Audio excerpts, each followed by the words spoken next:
ஆழத்தமிழ் உரைத்தொடர் 7. பலநாள் செல்லினும் முதல் நாள் போல் விரும்புவான் என்ற தலைப்பில் புறநானூற்றுப் பாடலான ஒரு நாள் செல்லலம் இருநாள் செல்லலம் என்ற ஔவைப் பாடலுக்கு உரை விளக்கம் அளிப்பவர் ஆசான் மா. செந்தமிழன் அவர்கள். பாடல் திருமதி சுடரி. 101ஆம் பாடல். ஒரு நாள் செல்லலம் இருநாள் செல்லலம் பன்னாள் பயின்று பலரோடு செல்லினும் தலைநாள் போன்ற விருப்பினன் மாதோ அணி போன் யானையில் தீரஞ்சி அதியமான் அணி போன் யானையில் தீரஞ்சி அதியமான் பரிசில் பெரும் காலம் நீட்டினும் நீட்டாதாயினும் பரிசில் பெரும் காலம் நீட்டினும் நீட்டாதாயினும் யானை தன் கோட்டிடை வைத்த கவளம் போல கையகத்தது அது பொய்யாகாதே அருந்தே மாந்த நெஞ்சம் வருந்த வேண்டா வாழ்க அவன் தாளே. ஒரு நாள் செல்லலம் இருநாள் செல்லலம் பன்னாள் பயின்று பலரோடு செல்லினும் தலைநாள் போன்ற விருப்பினன் மாதோ அணி போன் யானையில் தீரஞ்சி அதியமான் பரிசில் பெரும் காலம் நீட்டினும் நீட்டாதாயினும் யானை தன் கோட்டிடை வைத்த கவளம் போல கையகத்தது அது பொய்யாகாதே அருந்தே மாந்த நெஞ்சம் வருந்த வேண்டா வாழ்க அவன் தாளே. நன்றி. அனைவருக்கும் வணக்கம். புறநானூறு பாடல் எண் 101.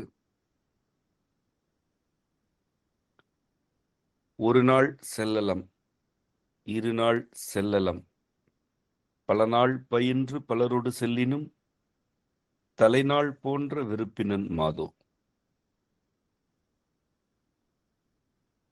இன்னும் நீட்டாது ஆயினும் களிறு தன் கோட்டு இடை வைத்த கவளம் போல கையகத்தது அது பொய்யாகாதே அருந்த ஏமாந்த நெஞ்சம் வருந்த வேண்டா வாழ்க அவன் தாளே.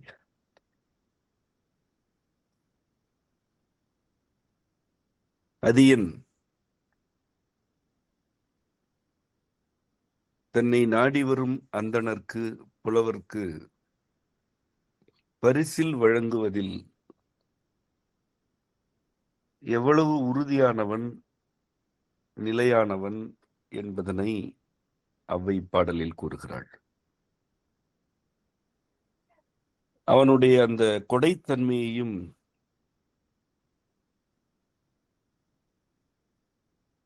தனக்கே உரித்தான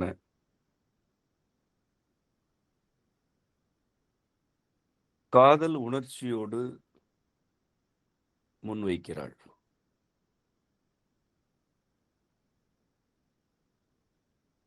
ஒரு நாள் செல்லலம் இருநாள் செல்லலம் பல நாள் பயின்று பலரோடு செல்லினும் தலைநாள் போன்ற விருப்பினன் மாதோ.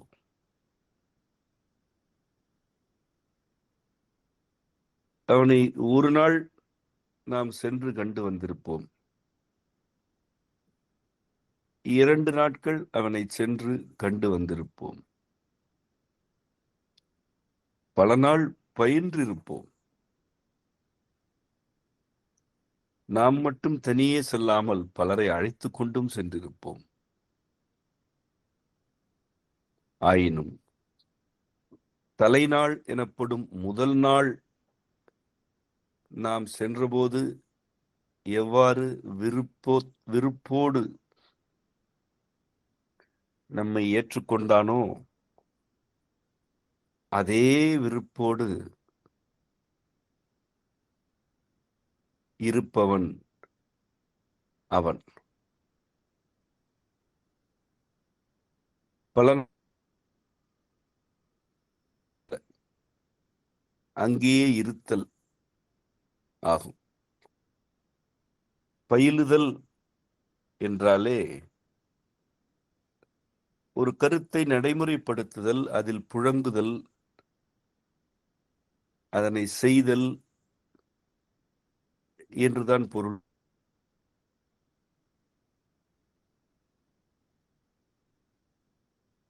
வேறு.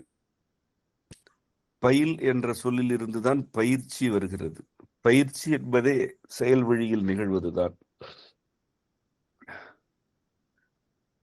அடியனை ஒரு நாள் சென்று கண்டு திரும்பி விடலாம், 2 நாட்கள் சென்று கண்டு திரும்பலாம்.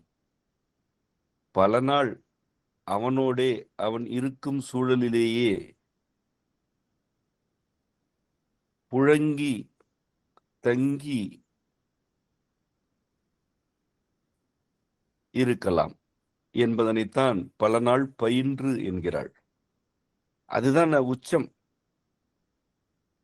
சென்று ஒரு அரசனை சென்று கண்டு திரும்புவது ஒரு முறை 2 முறை நிகழும். பல முறை அவனை சென்று கண்டு திரும்புவதும் நிகழும். ஆனால் பல நாள் அவனோடு பயின்று இருப்பது ஒரு உச்சமான நிலை. அது அப்படி பல நாள் பயின்ற பின்னரும் என்று கூறிவிட்டு இன்னும் அடுத்த இது என்ன உச்சம், இன்னும் ஒன்று இருக்கிறது என்று கூறுகிறாள். பலரோடு செல்லினும். அவ்வை தான் மட்டும் செல்லவில்லை. அதேனிடம் செல்வோம் வாருங்கள், அவன் கொடை வழங்குவான் என்று பலரை அழைத்து செல்கிறாள். அப்படி சென்றாலும்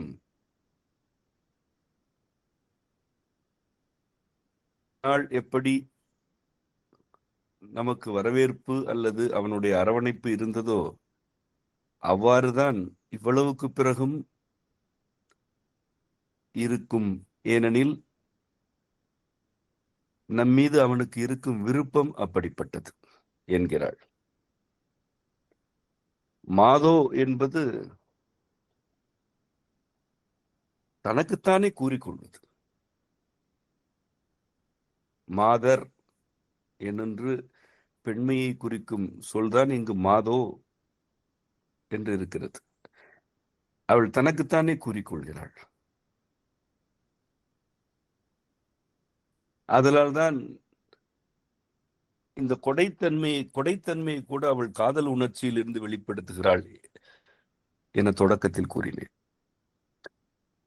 இந்த சிறப்புகளை அவள் பிறருக்கு கூறவில்லை, தன் நெஞ்சிற்கு தானே கூறிக்கொள்கிறான்.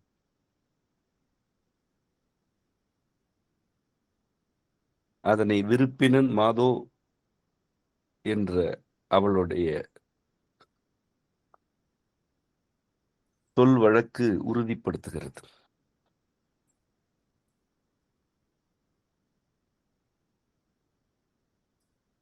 பாடலின் இறுதி பகுதியில் நெஞ்சம் என்று நேரடியாக குறிப்பிடுகிறாள். நெஞ்சத்திடம் கூறுகிறாள், வருந்த வேண்டா என்று கூறுகிறாள். அங்கு நேரடியாகவே தன் நெஞ்சத்திடம் தான் கூறுவதுதான் இப்பாடல் என்பதனை தெளிவுபடுத்தி விடுகிறாள். இதுதான் அவளுக்கு அவன் மீது இருந்த காதல் உணர்ச்சியின் வெளிப்பாடு. இல்லையெனில் ஒரு அரசனின் கொடைத்திறத்தை புலவர் ஒருவர் பிற புலவர்களிடம்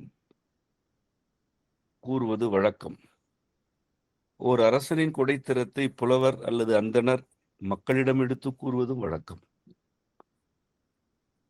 அவ்வை அப்படியெல்லாம் மூன்றாவது மனிதரிடம் அவனை பற்றி உரைக்கவில்லை. அவர்கள் இருவருக்கும் இடையிலான ஆழ்ந்த உறவின் விளைவாக அவனது கொடைத்திறத்தை தன்னெஞ்சத்திற்கு தானே கூறிக்கொள்கிறான். இழையணி யானை இயல்தேரஞ்சி அதியமான். இழை அணி யானை இயல்தேர் என்பது யானை இழுத்து செல்லத்தக்க தேர் என்ற ஒரு பொருளை குறிக்கிறது. அது எப்படிப்பட்ட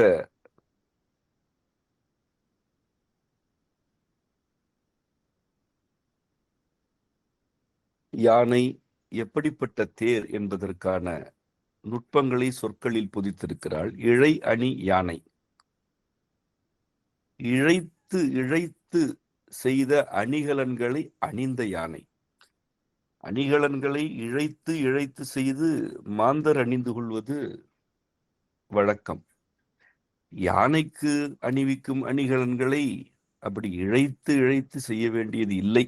ஆனால் அதியனுடைய யானை கூட இழைத்து செய்த அணிகலனைத்தான் அணிந்திருக்கும்.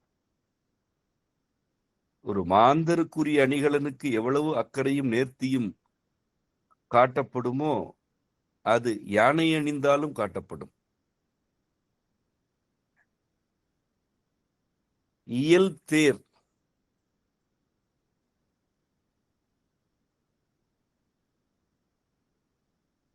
இயல் தேர் என்பது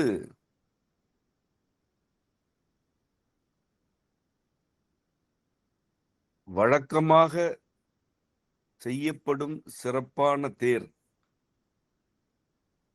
என்று இல்லாமல் ஒரு தேரின் இயல்பு என்னவோ அவ்வகையில் இருப்பதை குறிக்கிறது. தேர் அதற்குரிய இயல்பில் இருக்கிறது.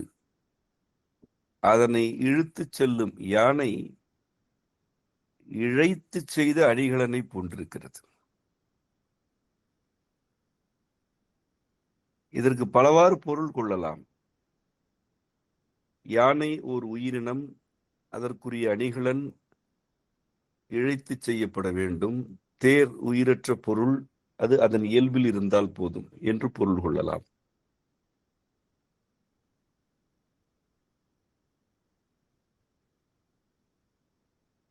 வித்தான் என்று பொருள் கொள்ளலாம்.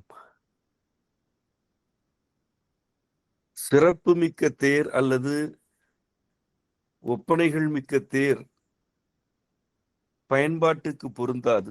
ஒரு தேர் எந்த இயல்பில் இருக்க வேண்டுமோ அவ்வாறு இருந்தால்தான் அது பயன்பாட்டுக்கு பொருந்தும் என்பதனால் அது இயல் தேர் எனப்பட்டது என்றும் கொள்ளலாம். எவ்வாறாயினும் தேர் அதற்குரிய இயல்புடன் இருக்கும். அதனை இழுத்துச் செல்லும் யானை இழைத்து செய்த அணிகலன்களால் அழகுற இருக்கும் என்பதனை குறிப்பிடுகிறாள். அஞ்சி அதியமான்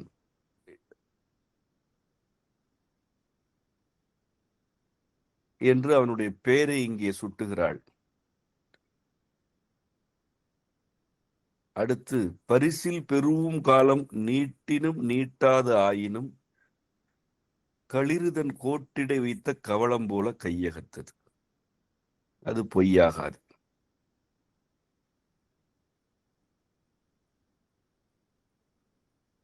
இழையணி யானை இயல் தேர் கொண்ட அஞ்சி அதியமான்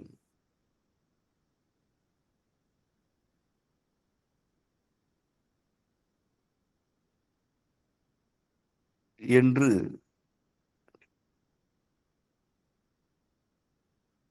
சேர்த்து பொருள் கொள்கையில்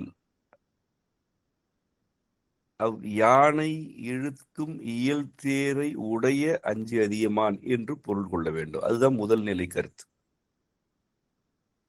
இதற்கு வேறொரு பொருளும் உண்டு.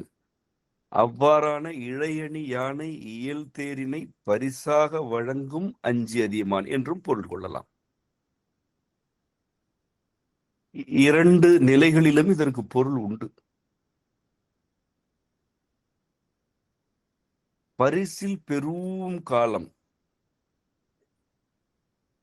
அவனிடம் பரிசு பெறுவதற்கு உரிய காலம் நீட்டினும் நீட்டாதாயினும், காலம் நீண்டாலும் நீளவில்லை என்றாலும் களிறுதன் கோட்டிடை வைத்த கவளம் போல கையகத்தது பொய்யாகாது. களிறு ஆகிய ஆண் யானை தனக்குரிய உணவை ஒரு கவளமாக தன் வாயில் உள்ள கொம்புகளுக்கு இடையில் வைத்திருப்பது போன்றது என்கிறாள். ஒரு ஆண் யானை தனக்குரிய உணவு கவளத்தை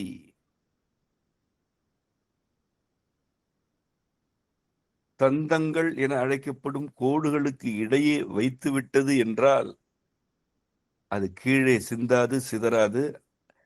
அதனை பிடுங்குவதற்கு எவருக்கும் துணிவு இருக்காது. அது அடுத்து வயிற்றுக்குள் சென்றே தீரும். அதுபோல அதியமானிடம் பரிசில் பெறும் காலம் நீளலாம் அல்லது நீளாமல் போகலாம். எவ்வாறாயினும் பரிசு உறுதி.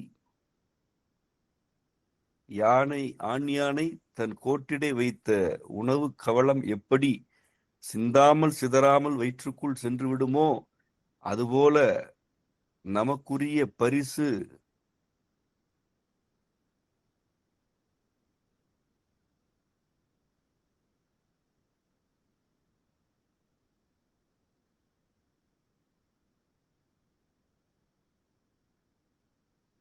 யானை என்பது ஒரு உயிரினம்.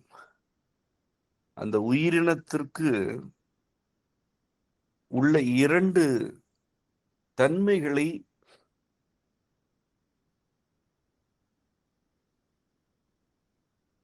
இப்பாடலில் பொதித்து வைக்கிறாள்.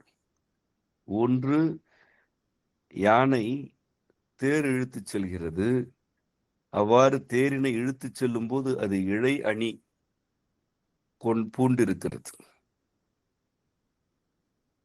இன்னொன்று, அது ஆண் யானை அல்லது களிறு என்ற சொல்லால் குறிக்கப்படுகிறது.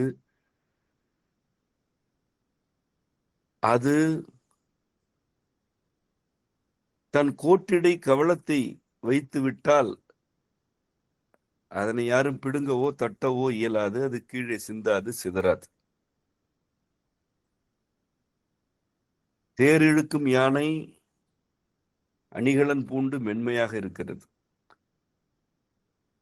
கவளத்தை கோட்டிடை வைத்த யானை களிறு எனப்படுகிறது. அது அச்சந்தருவதாக இருக்கிறது. ஏனெனில் களிறு என்ற சொல்லே ஆண் யானையை குறிப்பது என்பது மட்டுமல்ல, அது இயல்பாகவே அக்காலத்தில் போர் யானைக்குரிய சொல். போர் யானைக்குரிய சொல்தான் களிறு என்பது அக்கால வழக்கம். போருக்கு செல்லாத களிரும் உண்டு. ஆனால் ஒரு அரசனை வியந்து பாடும்போது களிறு உருவகப்படுத்தப்படுகிறது என்றாலே அது போரோடு தொடர்பு படுத்தப்படுகிறது என்பது பொருள். மரங்களை தூக்குவதற்காக களிறு பழக்கப்படுத்தப்படுகிறது. அவ்வாறான களிறு தன் கோட்டிடை கவளத்தை வைத்தால் அதை அக்களிற்றின் பாகனே தட்டி பறித்து விட இயலும். அது பழக்கங்களுக்கு ஒரு வகையில் அடிமையான விலங்கு. ஆனால் போர்க்களத்துக்கு செல்லும் களிறு வாயில் கவளத்தை வைத்தால் அதனை எவருமே அருகே சென்று தட்டுவதில்லை. அணிகளனோடு தேரிழுத்தும் செல்லும். அது களிறு என்று இருக்கும் பொழுது தன் கொம்புகளுக்கு இடையில் வைத்த கவளத்தை எவருக்கும் தராமல் சிந்தாமல் சிதறாமல் வயிற்றுக்குள் தள்ளும். இந்த இரண்டு தன்மைகளும் ஓர் உயிரினத்தின் இரு. அது மட்டுமல்ல,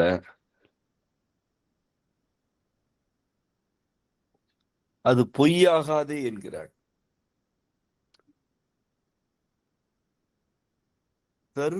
தருவான் என்பது நம் கையில் இருக்கிறது. அந்த பரிசு நம் கையில் தான் இருக்கிறது. கைக்குள் அது இருக்கிறது. அதுதான் கையகம். கையகம் என்றால் கையின் அகம். கைகளை மூடி வைத்திருக்கிறோம், உள்ளே பரிசு இருக்கிறது.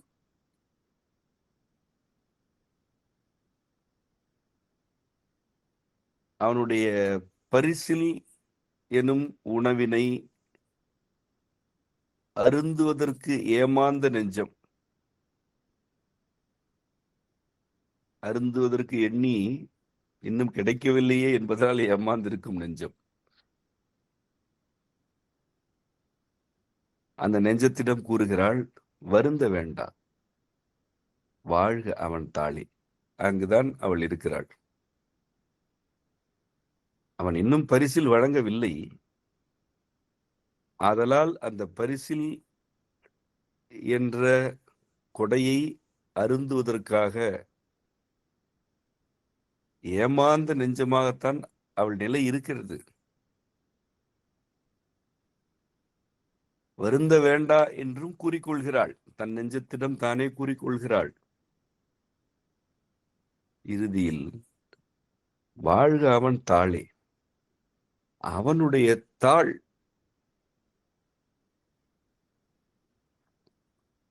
பரிசில் பெற்ற பிறகு வாழ்க என்பது வேறு. அவன் இன்னும் தரவில்லை.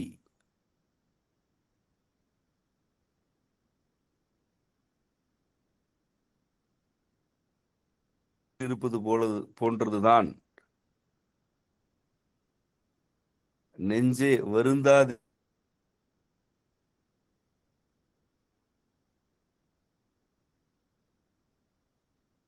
வேண்டும் என்பதில் அவளுக்கு இருந்த பிடிப்பு, பற்றுறுதியின் வெளிப்பாடு இது.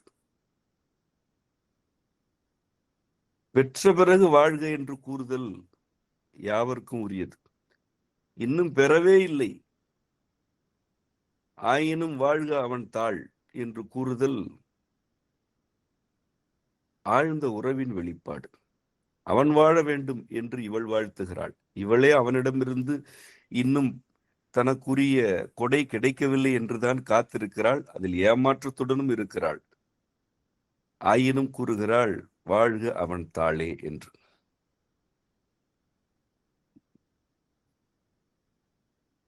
இதனால்தான் அவனுடைய கொடை என்று நாம் புரிந்து கொள்ள வேண்டியிருக்கிறது.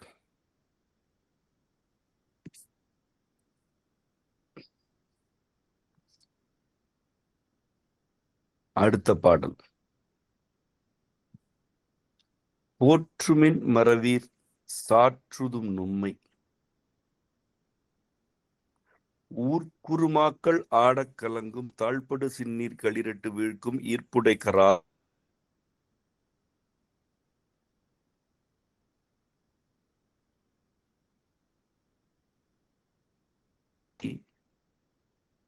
வம்பிழுத்து அவர்களை பகடி செய்து விளையாடி அவ்வை பாடிய பாடல்களில் இதுவும் ஒன்று. அவள் அதியனின் தோல்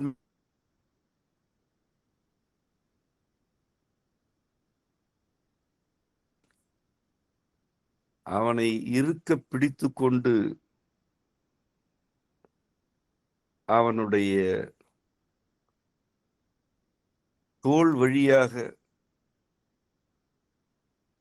எதிரிகளை பார்க்கிறாள்.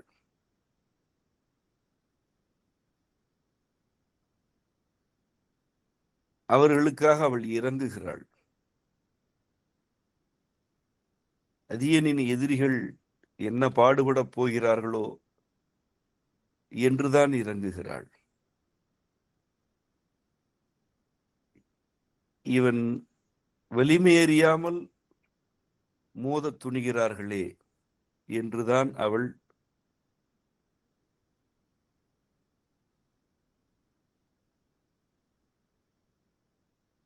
மதர்ப்புடன் எண்ணி இப்பாடலை பாடுகிறாள். இவ்வாறு அவள் வேறு பல பாடல்களையும் பாடியிருக்கிறாள். முந்தைய விளக்கங்களில் இருந்து நீங்கள் அதனை பெற்றிருப்பீர்கள். முந்தைய வகுப்பில் உள்ள பாடலும் அப்படிப்பட்டதுதான். இந்த பாடலில் ஒரு காட்சியை அவள் விவரிக்கிறாள்.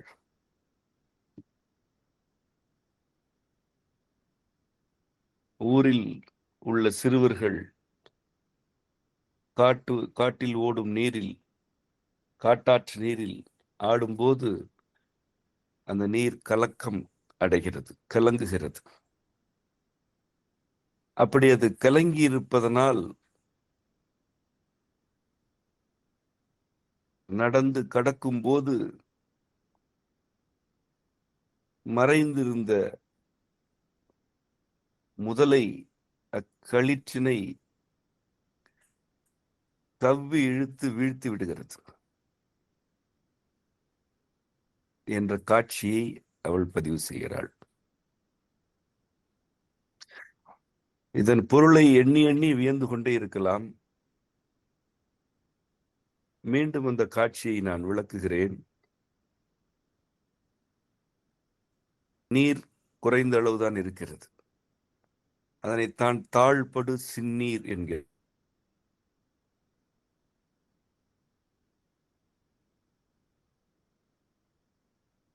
அதுதான் தாழ்படு சின்னீர். நீர் குறைவாக இருப்பதனால் சிறுவர்கள் அதில் ஆடும்போது அது கலங்கி விடுகிறது. அவ்வாறு அது கலங்கி இருப்பதனால் உள்ளே மறைந்திருக்கும் முதலை தெரியவில்லை. களிராகிய ஆண் யானை அந்த நீரில் கால் வைத்து கடந்து செல்கிறது. மறைந்திருந்த முதலை அவ்யானையின் காலை கவ்வி இழுத்து அதனை வீழ்த்தி விடுகிறது. இதுதான் காட்சி. இந்த காட்சியில் என்ன அற்புதமான முரணை அவள் வைத்திருக்கிறாள் என்றால், களிற்றின் காலை கவ்வி இழுத்து வீழ்த்தும் முதலை நீரில் மறைந்திருக்கிறது. ஆனால் அதே நீரில் ஊரின் சிறுவர்கள் ஆடிக்கொண்டிருக்கிறார்கள். அவர்களை முதலை எதுவும் செய்யவில்லை. இன்னும் தெளிவாக கூற வேண்டும் என்றால், அப்படி நீரை கலக்கி ஆடும் சிறுவர்களை முதலை எதுவும் செய்யவில்லை.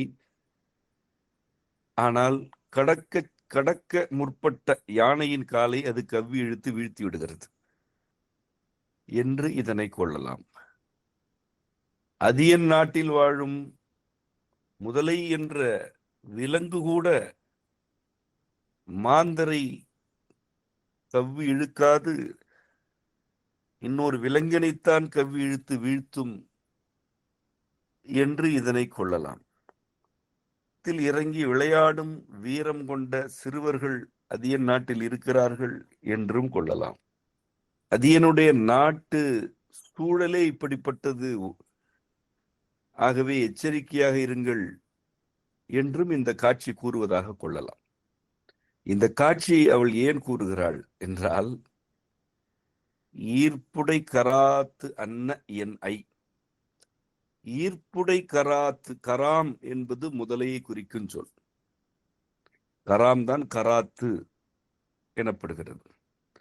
கராத்தினை போன்ற என்று அதற்கு பொருள். கராத்தன்ன என்றால் கராத்தினை போன்ற அல்லது முதலையை போன்ற என்று பொருள்.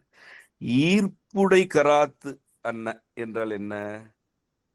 ஈர்க்கும் தன்மை கொண்ட முதலை என்றாகும்.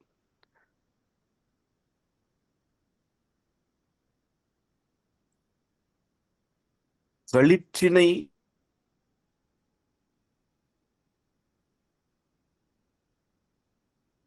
வீழ்த்துவ ஈர்ப்புடை முதலை. அது கவ்வி ஈர்க்கிறது என்றால் அதிலிருந்து தப்ப இயலாது. அவ்வளவு ஈர்ப்பு அதற்கு உண்டு. அப்படிப்பட்ட என் ஐ என்னும் சொல் தலைவனை குறிப்பது.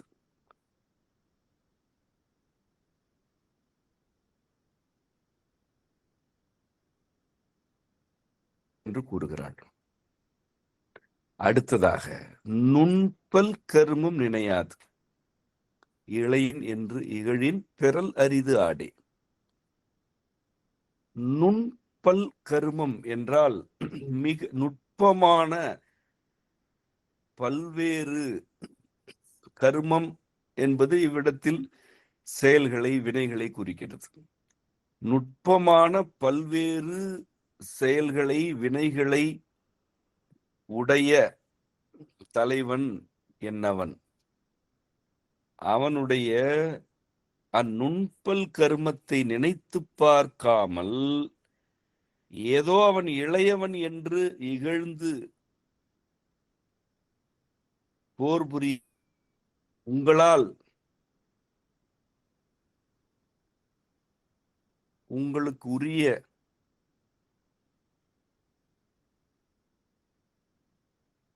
வெற்றியை பெறுவது அரிதாகிவிடும் என்பது நேரிடையான சொல் பொருள். ஆனால் அவள் அப்படி கூறவில்லை. ஆடே என்ற சொல் இவ்விடத்தில் ஆடவரை குறிக்கும். ஆடு என்பது ஆண்களுக்குரிய சொல். மகடு என்பது பெண்ணுக்கும், ஆடு என்பது ஆணுக்கு உரிய சொல். உங்களுடைய ஆடவர்களை அதன் பிறகு பெற இயலாது. அதாவது ஆடவர்களை அதன் பிறகு நீங்கள் உயிரோடு பார்க்க இயலாது, எடுத்து செல்ல இயலாது, அழைத்து செல்ல இயலாது. அதுதான் கருத்து. இது வெறும் வெற்றியை குறிக்கவில்லை.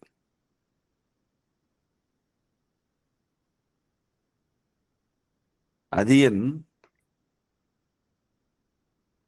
எப்படி தாக்குவான், எப்போது தாக்குவான் என்பது கணிக்க வாய்ப்பற்றது.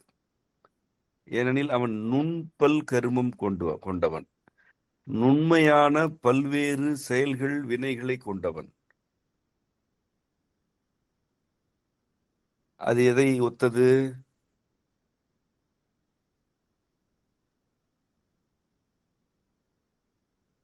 பாதம் மட்டுமே நனையும் அளவுக்குத்தான் நீர் இருக்கிறது. அந்த நீரில் முதலை படுத்து கிடந்தால் அதன் முதுகு வெளியே தெரியும். இருப்பது தாழ்படு சின்னீர். சிறுவர்கள் ஆடினாலே கலங்கி போகும் அளவுக்குத்தான் நீர் இருக்கிறது. அதில் முதலை மறைந்திருந்தால் அதன் முதுகு தெரிந்தே தீரும். ஆனாலும் அது மறைந்திருந்தது.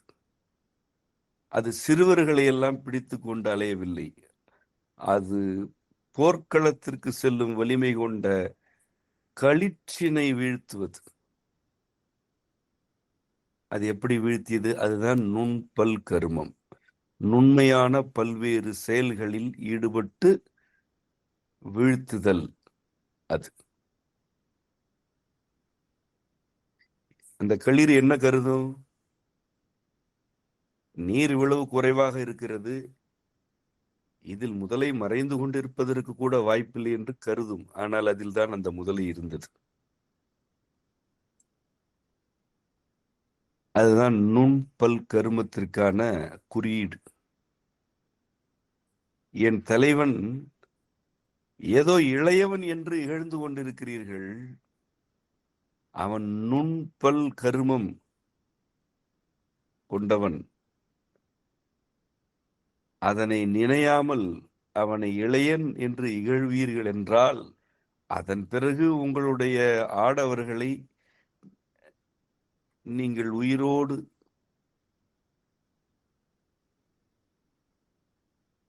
காப்பது அரிதாகிவிடும். பார்த்துக் கொள்ளுங்கள் என்கிறாள். இதனை அவள் எப்படி தொடங்குகிறாள்? போற்றுமின் மறவீர் சாற்றுதும் நும்மை. மறவீர் என்றால் வீரஞ்செறிந்தவர்களே என்று பொருள். வீரஞ்செறிந்தவர்களே, நன்கு போற்றிக் கொள்ளுங்கள். சாற்றுதும் நும்மை, உங்களை நீங்களே. சாற்றுதல் என்றால்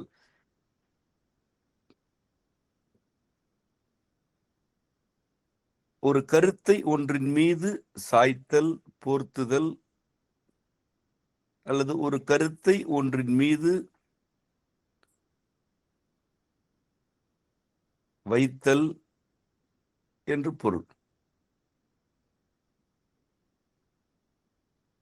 வீரஞ்செறிந்தவர்களே, நன்கு போற்றிக் கொள்ளுங்கள். யாரை? நும்மை, உங்களை நீங்களே சாற்றி போற்றிக் கொள்ளுங்கள்.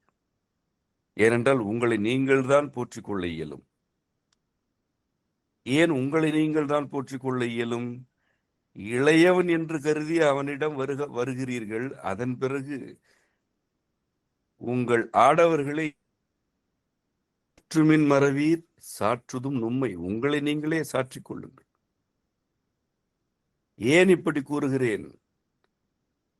ஊர்க்குருமாக்கள் ஆடக்கலங்கும், தாழ்படு சின்னீர் களிரட்டு வீழ்க்கும், ஈர்ப்புடை கராத்தன்ன என்னை நுண்பல் கருமும் நினையாது இளையன் என்று இகழின் பெறல் அரிது ஆடே.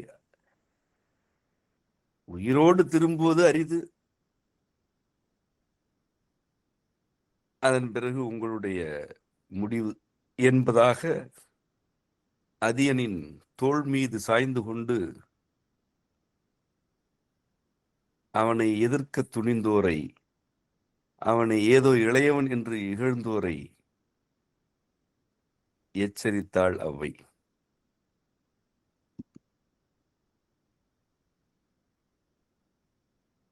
இத்துடன் உரை விளக்கம் நிறைவடைந்தது.